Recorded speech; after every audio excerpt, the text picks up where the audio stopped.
सवाल क्या कर रहा है, कहता है किन दो चिन्हों को परस्पर बदलने से नीचे दिए गए समीकरण को सही कर देगा। आप समझ रहे हो कि क्या इसका मतलब है कि जैसे पहला ऑप्शन है प्लस और गुणा, यानी गुणा की जगह प्लस और प्लस की जगह गुणा करना और देखना है कि इक्वेशन सेटिस्फाई हो रहा है या नहीं। दूसरा ऑप्शन प्लस और माइनस है, यानी प्लस की जगह माइनस रखना और माइनस की जगह प्लस रख के चेक करना है कि क्या आपका समीकरण संतुष्ट हो रहा है या नहीं हो रहा है। तो देखते हैं कौन सा ऑप्शन। मेरे प्यारे बच्चों, सबसे पहले आप क्या करो, ऐसे सवाल में हर एक ऑप्शन को चेक मत करिए, थोड़ा सा टेक्निकली सॉल्व किया करिए जिससे फास्ट बना पाएंगे, क्योंकि समय एग्जाम में बहुत कम रहता है। सबसे पहले देखो यहाँ भाग लगा हुआ है, जो रिजल्ट आया है आप देख लीजिए, यहाँ रिजल्ट पूरी तरह से इंटीजर है यानी पूर्णांक है। आप बताओ यदि यहाँ भाग ही रह जाएगा तो क्या 42 4 से कटेगा? नहीं कटेगा ना।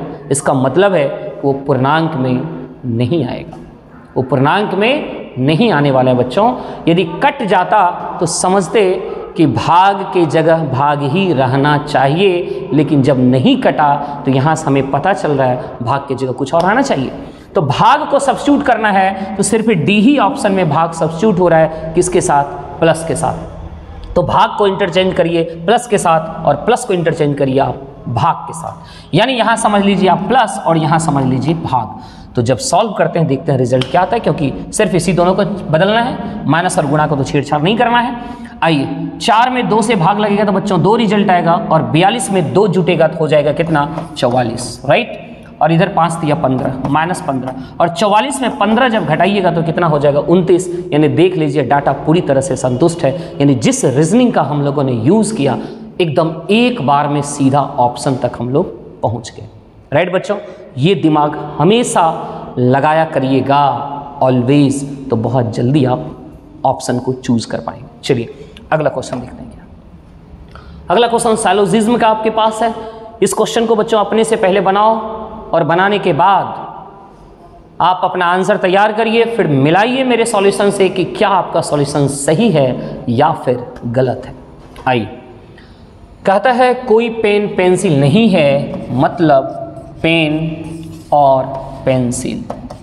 पेन और पेंसिल में कोई भी संबंध नहीं होना चाहिए, कोई पेन पेंसिल नहीं है।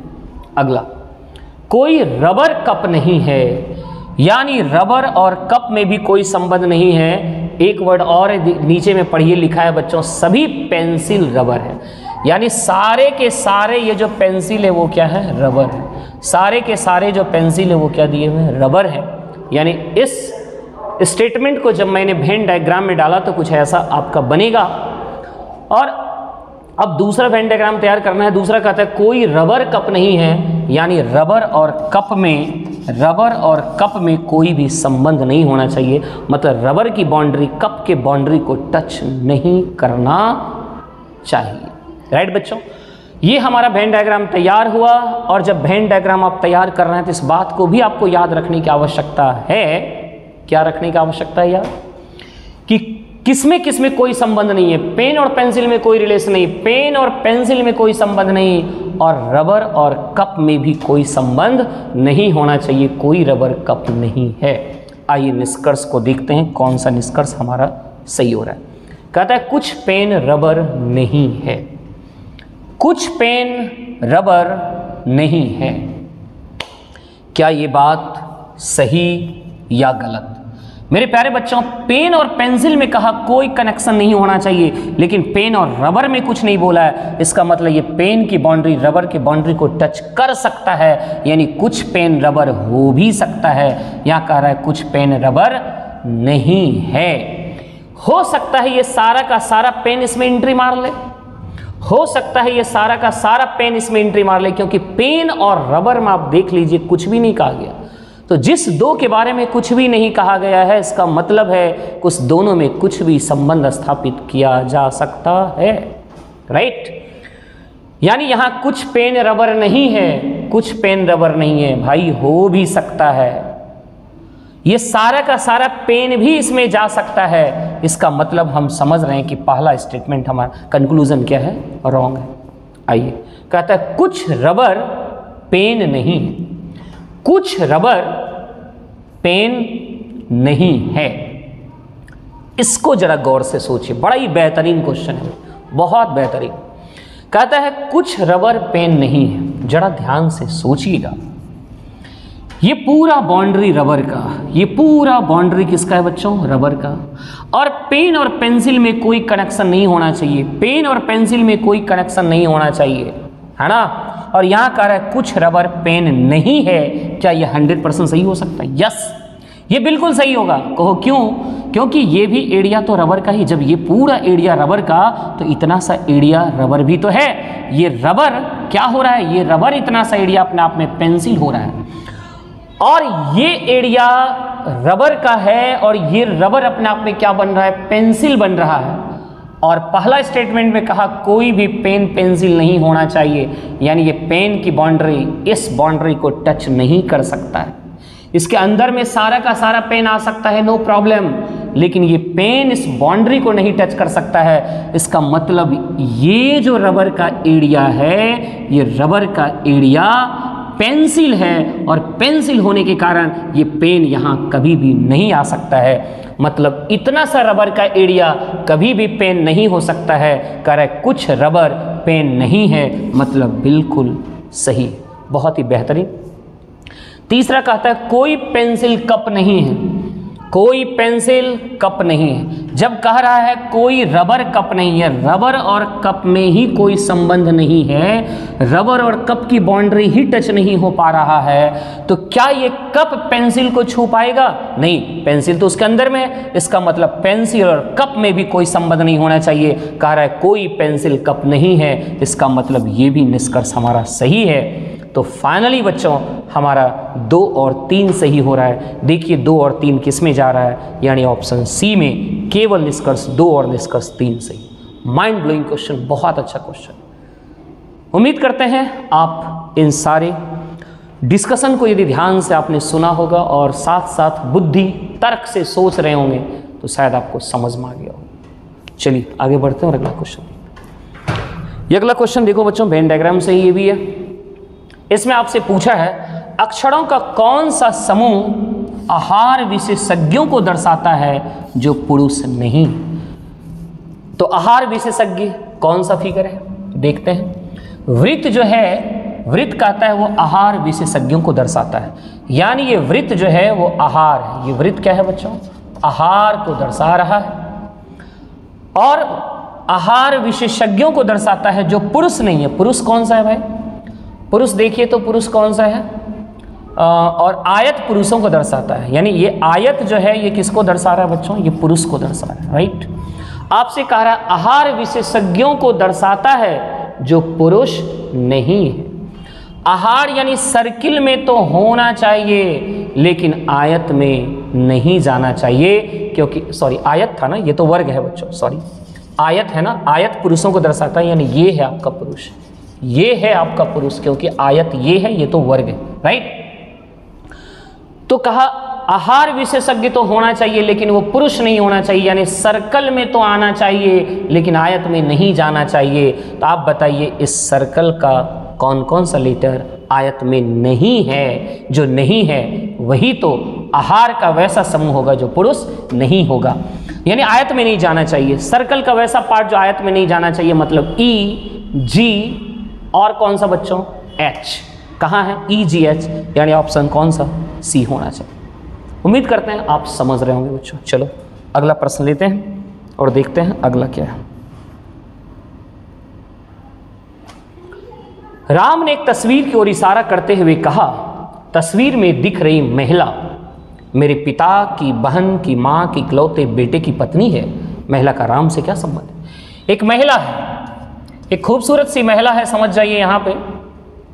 और इस महिला की तस्वीर को इशारा करते हुए राम कहता है ये कौन महिला है? तो कहता है मेरे पिता। आइए ट्रांसलेट करें, संबंध को थोड़ा सा ट्रांसलेट करते हैं। मेरे पिता की बहन मतलब मेरी बुआ, मेरे पिता की बहन की माँ, पिता की बहन की माँ, पिता की भी तो माँ ही कहलाएगी ना, इसका मतलब दादी। राम की कौन होगी? दादी। मेरे पिता की बहन, बुआ की माँ यानी दादी, यहाँ तक दादी। दादी के इकलौते बेटे, दादी का जब इकलौता बेटा होगा मतलब उसका बाप हो जाएगा, यदि आप बोलिए कि मेरे दादी का इकलौता बेटा, इसका मतलब एक ही बेटा है आपको दादी को, इसका मतलब आप अपने बाप यानी पिता की बात कर रहे हैं। उसके बाप की पत्नी, तो पिता की पत्नी कौन कहलाता है? मां कहलाती है। यानी वो राम का कौन है? ये राम की मां है। कहा महिला का राम से क्या संबंध है? तो महिला का राम से मां का संबंध। किसका संबंध है बच्चों? मां का संबंध। आइए अगला क्वेश्चन देखिए। एक खास कूट भाषा में स्टेडियम को ये लिखा गया है, उस भाषा में इसको क्या लिखा है? जरा पकड़िए कि किस तरीके से एक दूसरे का कोडिंग किया गया, किस तरह से इस लेटर को इस लेटर में तब्दील किया गया है। यदि इस रिलेशन को आप समझ गए तो आसानी से इसका उत्तर दे सकते हैं। देखा जाए तो यहाँ देखो ST को इसने क्या लिखा है? TS यानी इंटरचेंज। और उसके बाद हमें लग रहा है ADI ये तीनों लेटर सेम उतार दिया और लास्ट का 2 लेटर को क्या किया? फिर से इंटरचेंज किया यानी MU हो गया। यही रिलेशन यदि मैं यहाँ करूँ तो CR को यदि मैं चेंज करूँ तो ये क्या हो जाएगा? RC, और फिर IC के ये तीनों सेम रखना है और लास्ट में ET को चेंज करेंगे तो ये हो जाएगा TE। क्या हो जाएगा? T। कौन सा ऑप्शन दिख रहा है बच्चों? RC IC के TE, that is your answer is C। चलो बच्चे अगला क्वेश्चन लेते हैं। अगला क्वेश्चन देखो क्या कर रहे हैं। निम्नलिखित कथनों एवं निष्कर्षों को ध्यानपूर्वक पढ़िए। या मान लीजिए कि कथनों में दी गई लंबा भाषण दिया हुआ है, 2 कथन दिया गया है और 2 कथन के बाद आपसे कह रहा है निष्कर्ष बताइए क्या होना चाहिए, है ना। तो चलो बच्चों निष्कर्ष देखते हैं इसका क्या आता है। कथन पहला क्या कह रहा है? इब्राहिम राकेश से लंबा है। इब्राहिम जो है वो राकेश से क्या है? लंबा है। ओके। ये जो किसके लिए आता है जानते हैं? नज़दीक वाले के लिए। नज़दीक कौन है? राकेश है। तो ये जो शब्द किसके लिए आया है? राकेश के लिए, यानी राकेश श्याम से लंबा है। राकेश श्याम से लंबा है मतलब श्याम राकेश से छोटा हो जाएगा, राइट। पहला स्टेटमेंट का कथन हम लोगों ने सजा लिया। दूसरा कहता है श्याम डेविड से छोटा है। श्याम डेविड से छोटा है, इसका मतलब डेविड श्याम से बड़ा है। तब डेविड का स्थान ये है, डेविड का स्थान ये है कि डेविड का स्थान ये है, ये तो पता ही नहीं चल रहा। क्योंकि यदि श्याम से बड़ा है डेविड, यानी श्याम डेविड से छोटा है मतलब डेविड बड़ा है। तो बड़ा है तो क्या सिर्फ इसी से बड़ा है कि इससे भी बड़ा है कि इससे भी बड़ा, ये तो कन्फर्म नहीं पता है। तो नहीं पता है इसका मतलब डेविड का स्थान फिक्स नहीं है। डेविड का स्थान फिक्स नहीं है, बस इतना ही पता है कि डेविड श्याम से बड़ा है। निष्कर्ष इन दोनों कथनों के बाद कहता है बताइए क्या कन्फर्म सही होगा? इब्राहिम श्याम से लंबा है। इब्राहिम श्याम से लंबा है, दैट इज बिल्कुल कन्फर्म, यानी पहला निष्कर्ष तो निश्चित रूप से क्या हो रहा है? सही हो रहा है। दूसरा निष्कर्ष कहता है डेविड इब्राहिम से लंबा है। डेविड इब्राहिम से लंबा है। भाई ये कैसे बता देंगे?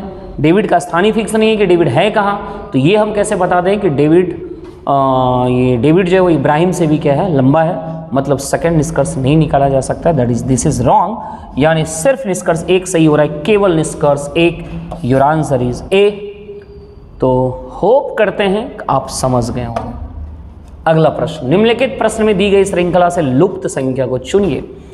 एक पैटर्न पर यह सीरीज चलता जा रहा है और सीरीज को पकड़ना है और बताना है कि यहाँ पर क्या होना चाहिए। पकड़िए कि किस नियम से यह बढ़ता जा रहा है बच्चों। जरा देखा जाए तो यहाँ कितना बढ़ा, तो बताओ कितना बढ़ा। तो कुछ बढ़ता हुआ दिखाई पड़ा तुम लोगों को? कितना बताओ? ये हमें दिख रहा है, जानते हो कितना? बोलो। 5, मात्र 5, क्योंकि 46 5 51 होते हैं ओनली। फिर यहाँ से यहाँ क्या बढ़ता हुआ दिख रहा है? तो ऐसा लग रहा है 25 बढ़ा। कुछ नियम पकड़ मार है। ये 5 से 25 हो गया, इसका मतलब हुआ कि 5 का स्क्वायर हो गया, राइट। तो क्या इसका मतलब है कि 5 का क्यों 125 बढ़ा है क्या? देखा जाए तो 125 में 76 जोड़िए तो बच्चों क्या हो रहा है? 201। बिल्कुल हो रहा है 201। तो हम समझ गए।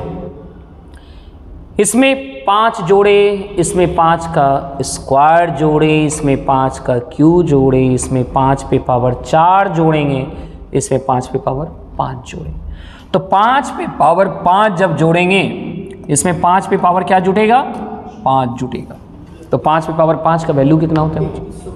3125 होता है। यानी 826 में आप 3125 को जोड़िए, ऐसा हम इकाई अंक से भी मार सकते थे और उत्तर कन्फर्म मेरा आ जाता, बट थोड़ा सा दोनों का इकाई अंक 1 1 है, आप कन्फ्यूज हो जाएंगे थोड़ा देर के लिए, तो कोई बात नहीं, 5 का पावर 5 करके काम कर लीजिए। 6 5 11 2 2 4 1 5 8 1 9 यानी 3951। योर आंसर इज बच्चों सी। ओके, चलिए अगला क्वेश्चन देखिए क्या है। कहता है यदि this is equal to 5 and this is equal to 7 then what is the value of this. इसका मतलब यहां पे कुछ ऑपरेशन हुआ और ऑपरेशन क्या हुआ पता नहीं, ए और बी की जगह कौन सा चिन्ह रखा जाए, क्या रखा जाए जिससे 5 हो जाए, और जो यहां रखिएगा वही इसमें रखिएगा, तो आपको 39 मिलना चाहिए। तो ऑफ कोर्स आप यहां रख के वैल्यू बता दीजिए। तो क्या लग रहा है बच्चों, 14 और 7 है, ऐसा लग रहा है। 7 दूनी 14, 2 3 5 मिल तो गया। यानी हम यहां से समझ गए कि ए का मतलब वो भाग बता रहा है और बी का मतलब प्लस बता रहा है। क्या यही चीज आप इसमें रख के देखिए क्या सेटिस्फाई हो रहा है। यदि यहाँ भाग रखेंगे तो 4 चौके 16 और यहाँ प्लस करेंगे 4 3 7, बिल्कुल सेटिस्फाई है। यानी ए की जगह भाग समझिए, बी की जगह प्लस समझिए और उत्तर बताइए। तो पहले भाग करेंगे 13 बार में, 13 और 17 मिलके बच्चों कितना 30। Your answer is 30। चलिए नेक्स्ट क्वेश्चन लिया जाए। इस क्वेश्चन को देखिए और बताइए। एक कागज का टुकड़ा है, कुछ इस क्रम में मोड़ा गया, पहले यहाँ मोड़ा, फिर ऐसे मोड़ा, फिर ऐसे मोड़ा, मोड़ने के बाद कुछ इस आकार में उसको क्या किया है बच्चों, काट दिया। कुछ इस आकार में क्या किया, काट दिया। और काटने के बाद उसको फिर से ओपन कर रहा है, फिर से उसको खोल रहा है। तो कहता है बताओ कौन सा आकृति का निर्माण होगा। जब खुलेगा तो इसी तरह से खुलता जाएगा, खुलते खुलते फिर यहाँ आएंगे। तो आप बताओ जब पहली बार खुलेगा तो ये कहाँ जाएगा, यहाँ जाएगा, फिर इधर पलटेगा तो यहाँ आ जाएगा और फिर यहाँ आ जाएगा। तो हमको तो लगता है 4 ही बनेगा। और 4 किस में दिख रहा है, 4 इसमें भी दिख रहा है, इसमें भी दिख रहा है, लेकिन आपको नहीं लग रहा है कि यही आकृति इधर बनेगा सेम। यानी आंसर कौन सा होना चाहिए, बी। बिल्कुल सही और आसान है, इसमें कोई दिक्कत नहीं है। दिए गए अक्षर समूहों में से 3 किसी प्रकार समान है, हालांकि एक विकल्प अन्य 3 के समान नहीं है, उस विकल्प को चुनिए जो बाकियों से अलग है। यानी 3 किसी न किसी रूप में एक वर्ग, एक समूह बना रहा होगा और एक उस समूह से बिल्कुल डिफरेंट होगा। आपको उस डिफरेंट को पहचाना और उत्तर लगाना है। जरा हम देखें तो हमें ऐसा लग रहा है कि ए ई आई ये तीनों लेटर इसमें भावेल है, इसमें भी तीनों लेटर भावेल है या नहीं, इसमें भी तीनों लेटर भावेल दिख रहा है, और इसमें एक लेटर भावेल नहीं है, वो कौन सा है, डी। यानी ये तीनों से डिफरेंट हुआ, hence the answer is C. बाद बाकी ये सारा ऑप्शन क्यों। क्वेश्चन नंबर 11 को देखिए क्या कर रहा है। कितने कपड़े पतलून हैं। कपड़ा का अंग्रेजी ड्रेस, कपड़ा का अंग्रेजी क्या है बच्चों, ड्रेस, राइट। और पतलून का अंग्रेजी क्या है बताओ, पतलून का अंग्रेजी है तुम्हारा ट्राउजर। कहता है कितने कपड़े पतलून, कपड़ा कौन है, ड्रेस। ड्रेस आपका ट्रेंगल वाला और पतलून ट्राउजर कौन सा, आयत वाला। कितने कपड़े पतलून हैं, कितने ड्रेस ट्राउजर हैं। यानी ये है हमारा ड्रेस और कौन कौन से ड्रेस हमारे ट्राउजर में जा रहे हैं। तो हमें दिख रहा है 3 और 4। क्या बच्चों सही है। तो 3 और 4 दोनों मिलके कितना होना चाहिए, 7। यानी 7 ड्रेस ऐसे हैं जो क्या बन रहा है, पतलून बन रहा है, यानी ट्राउजर बन रहा है, राइट। चलिए नेक्स्ट क्वेश्चन देखा जाए बच्चों। नेक्स्ट है आपका ये 12वां प्रश्न। आइए इसको बनाइए। क्या कर रहा है ये, दी गई सीट को मोड़ कर एक घन बनाएंगे, इस प्रकार बने घन बी दर्शाने वाले फलक के विपरीत फलक पर कौन सा होगा।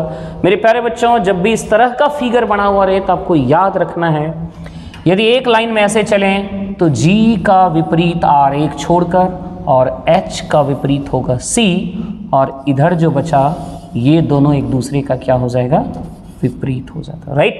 आपसे पूछा है B का विपरीत कौन सा होगा, B का विपरीत कौन सा होगा, F। Okay, now next this is your 30 number question. निम्नलिखित में लुप्त संख्या को ज्ञात कीजिए। पहले तो यहाँ रिलेशन पढ़िए कि यहाँ किस रिलेशन से यहाँ 22 आया है, और जिस रिलेशन से आप यहाँ 22 लाओगे वही रिलेशन यहाँ फॉलो हो तो 49 आना चाहिए, और यदि वो रिलेशन दोनों जगह सेटिस्फाई हो गया वही नियम यहाँ लागू करेंगे, उत्तर आ जाएगा। तो आप जरा देखो 3 और 4 को क्या करिएगा, गुना, तो 4 तिया 12 हो गया, और 5 दूनी 10, और 12 और 10 को जोड़े तो कितना हो गया, 22 हो। क्या यही नियम यहाँ लागू करते हैं, देखते हैं मिलता ही नहीं। 25 25, इस दोनों को गुणा किया, और 8 तिया 24, दोनों को जोड़िए तो कितना आ रहा है, 49। यानी हमें नियम पकड़ में आ गया। तब यहाँ वही ऑपरेशन लगाइए, 7 चौक 28, और 28 में 45 जोड़ दो, यानी कितना हो जाएगा बच्चों, 73।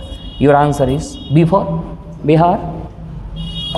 नेक्स्ट क्वेश्चन में आते हैं बच्चों, और अगला क्वेश्चन देखो क्या कर रहा है। 14वां नंबर प्रश्न को देखो। एक कार 2 स्टेशनों के बीच 60 किलोमीटर प्रति घंटा औसत चाल से जाती है और 90 किलोमीटर की औसत चाल से वापस आती है। पूरी यात्रा के दौरान कर बच्चों, जब कभी भी 2 दूरी समान हो, 2 दूरी क्या हो, समान हो, यहां से यहां गया और वापस आया, इसका मतलब क्या हुआ, इसका मतलब हुआ कि 2 समान दूरी को अलग अलग चाल से तय किया, एक बार 60 की चाल से, एक बार 90 की चाल से। जब भी ऐसा सवाल मिले और पूछे एवरेज स्पीड बच्चों, तो उसका फॉर्मूला होता है 2xy बटे x प्लस वाई। हमेशा के लिए याद रखिएगा, जब भी 2 बराबर दूरी को अलग अलग चाल से तय करें तो एवरेज स्पीड का फॉर्मूला होता है 2xy बटे x प्लस वाई। आइए बना दीजिए सवाल को। 2xy यानी 2 गुना पहला चाल 60, दूसरा चाल 90, और 60 और 90 मिलके कितना बच्चों, 150। 0 से 0 काटिए, 3 तिया 9, 3 पचे 15, 5 से ये 12, 12 दूनी 24, 24 तिया 72 है। कहीं आंसर कौन सा होना चाहिए, 72 किलोमीटर पर आवर, राइट। चलिए अगला क्वेश्चन देखते हैं, वो क्या है, 15वां नंबर प्रश्न। नीचे दी गई सूचना के आधार पर निर्णय कीजिए कि 5 दोस्तों ए बी सी डी तथा ई में कौन सबसे लंबा है। आइए, फर्स्ट इंफॉर्मेशन का डी ए और सी से लंबा है। डी जो है वो क्या है, डी जो है वो क्या है, ए और सी से क्या है बच्चों, लंबा। देखो यहाँ पे निर्णय क्या लेना है, यहाँ पे निर्णय लेना है कि सबसे लंबा कौन है, सबसे लंबा कौन है। तो जो छोटा होगा उसको छांट भी सकते हैं। पहला इंफॉर्मेशन डी ए और सी से लंबा, इसका मतलब आंसर ना तो सी होगा ना तो ए होगा। बोलो बच्चों, ना तो सी ना तो ए आंसर जाएगा। फिर यहाँ कहता है बी ई से क्या है, छोटा है। बी ई से क्या है, छोटा है, यानी बी भी नहीं हो सकता है, बी भी नहीं हो सकता है। तो और क्या कहता है, बी ई से छोटा है लेकिन डी से क्या है, लंबा है। इसका मतलब डी भी छोटा हो रहा है। यदि डी से कोई लंबा हो रहा है, इसका मतलब डी भी क्या हो रहा है, छोटा हो रहा है। कहानी खत्म।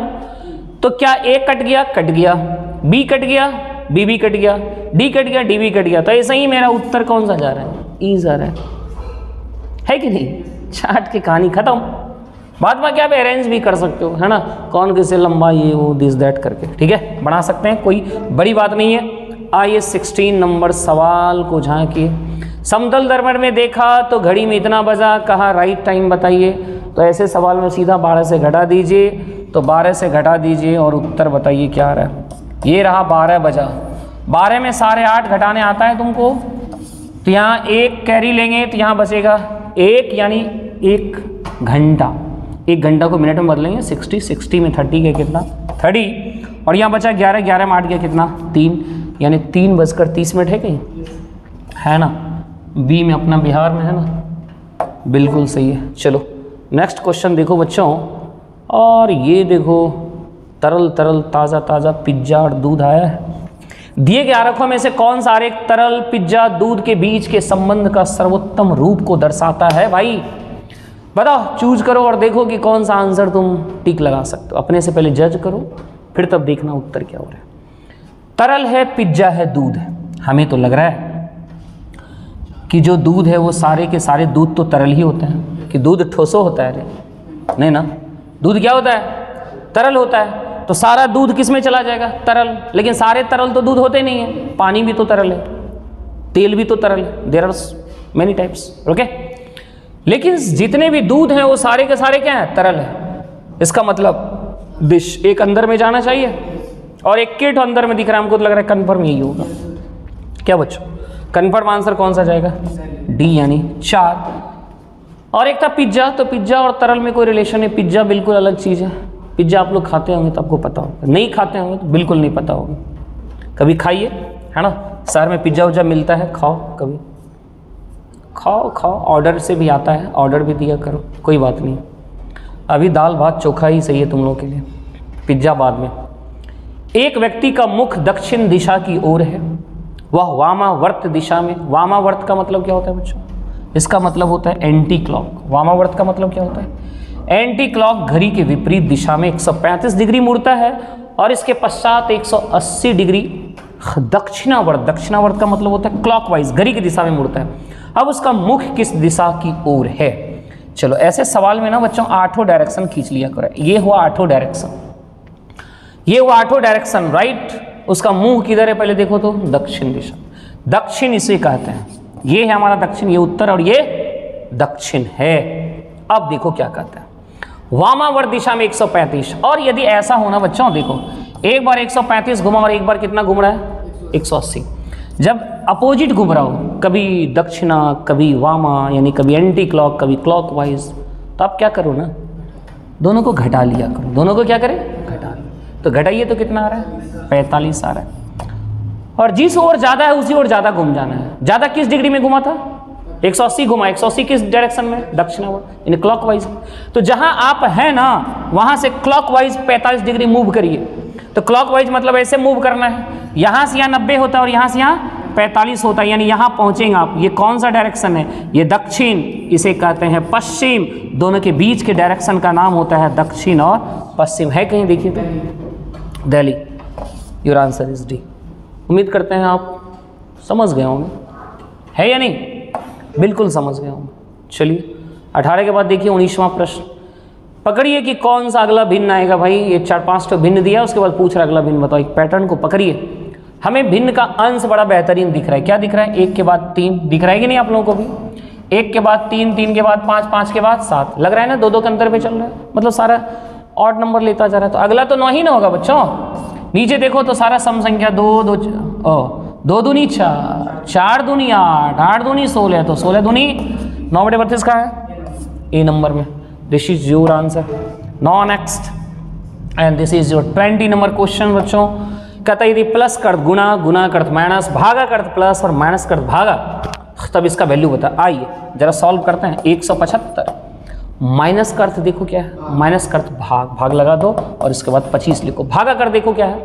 भागा का अर्थ है प्लस, भागा का अर्थ क्या है? प्लस, और उसके बाद है 5। प्लस कर देखो तो क्या? प्लस का अर्थ गुणा है, और गुणा करो और 20, और गुणा कर देखो क्या है? गुणा का अर्थ माइनस है, माइनस लगाओ, है ना। माइनस कितना? 3, और इसके बाद प्लस कर देखो क्या है? गुणा।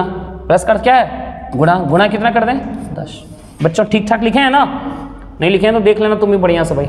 चलो सबसे पहले भाग लगाते हैं। 25 सते 175, और ये 20 बचे 100, माइनस कितना? 30, राइट। तो ये घट के कितना हो रहा है? 77। बोलो, इस दोनों को घटा लो ना। ये 70 हो गया, 70 7 कितना हो गया? आंसर 77 तो दिख रहा है, लग रहा है ठीक ही ठाक है, सही है। तो ये रहा बच्चों 20 प्रश्न का आज का आपके लिए रीजनिंग की प्रैक्टिस। उम्मीद करते हैं आप मेरे साथ बना रहे होंगे और बनाने के साथ साथ कुछ सीख भी रहे होंगे, राइट। ऐसे ही आपके बीच लगातार 20 प्रश्नों का संग्रह आता रहेगा।